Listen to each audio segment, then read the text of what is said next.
Recently, the whole world has been around in circles trying to find out what happened to Jamal Khashoggi, the Saudi journalist, uh, and I think he worked for one of the New York papers. But he went into the consulate, Saudi consulate in Istanbul on October 2nd, and has not been heard from since. Um, a lot of people around the world, um, especially some from Turkey, are trying to say that he was killed and dismembered and everything by the Saudis when he went into that um, Saudi consulate in Istanbul. But so far, nobody has proved anything, and the Turks, the people from Turkey, they're leaking information to that effect that the man is dead. We're trying to find him because he was a reporter too for one of the New York newspapers, and our people, the president isn't that mad, but our people are. A lot of congressmen are. One of them, this congressman we have from South Carolina, has said if he's not found and the information about him is not found immediately, and Saudi Arabia doesn't come up with something, Saudi Arabia is going to be in big trouble. Mm. That's what he said on the news this morning. So this guy and that reporter, he wrote for the Washington Post, the guy that made those comments. And he thinks, and they think, and a lot of people around the world think that this guy Khashoggi was killed. Now, he did make some derogatory comments, since he is a reporter, in the last several months about the Saudis. And what he said they showed on the television when they were talking about it. But he made 4 or 5 derogatory comments about Saudi Arabia. He didn't like this and that. So now maybe they tried to get him back. I don't know, because we're not sure what happened to him. Certain people around the world are thinking when he went into place in Istanbul, he was killed inside. So, and Saudi Arabia is sort of being real quiet about it. They're not coming in. I don't think they really like him, to tell you the truth. And the head guy at Saudi Arabia is Prince Mohammed. He's only 33 years old.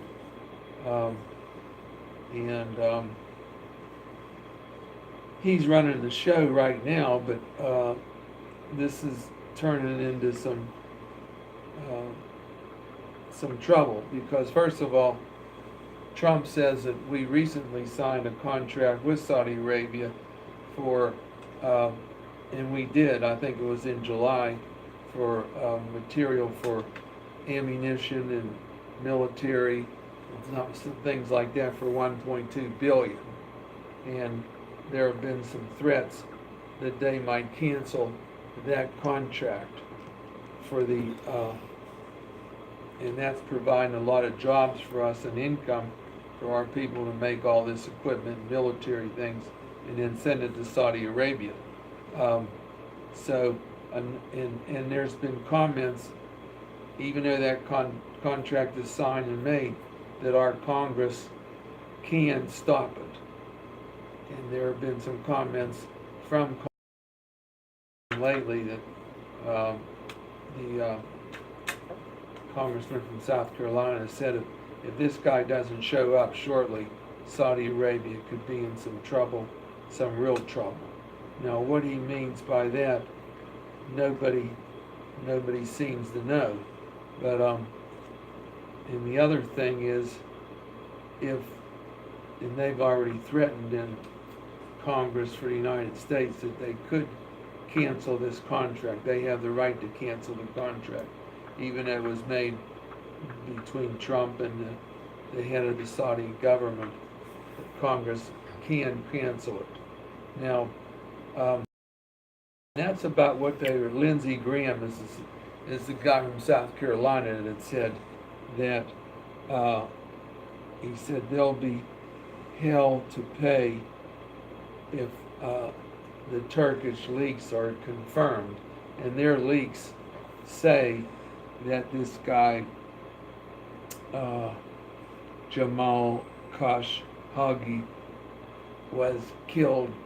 They talk like he was killed and shredded and everything else in the in Istanbul, in the Saudi Arabia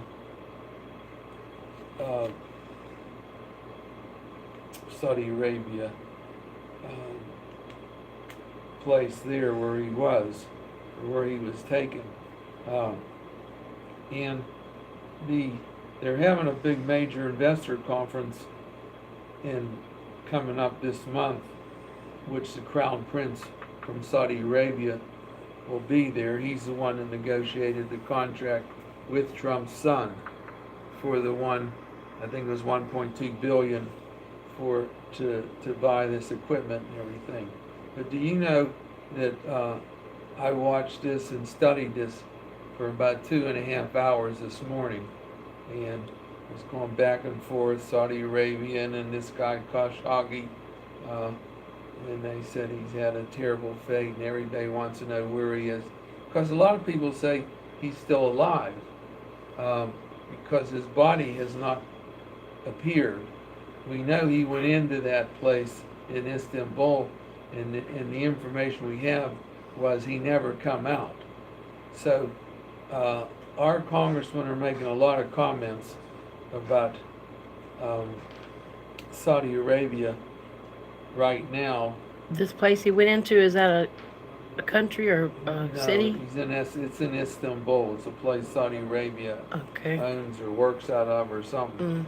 But there's a lot of tension on both sides now, and they're saying they should stop the American arms treaty. That's 1.2 billion.